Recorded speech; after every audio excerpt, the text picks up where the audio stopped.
বন্ধুরা, আজকের আমার লাঞ্চে ছিল নারকেলের দুধ দিয়ে হাঁসের ডিমের কোরমা। এটা খেলে যা লাগবে না বন্ধুরা, মাছ মাংস সব ফেল এটার কাছে।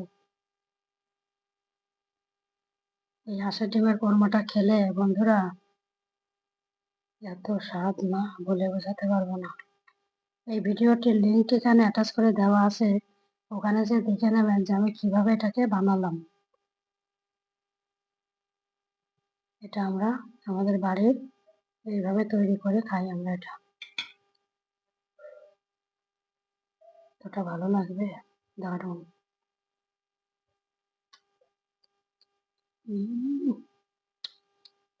এত সুন্দর হয়েছে না ওই ডিমটা।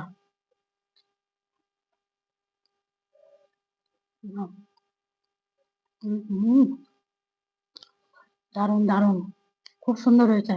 এভাবে বানিয়ে আপনারা খেয়ে দেখবেন কতটা ভালো লাগে।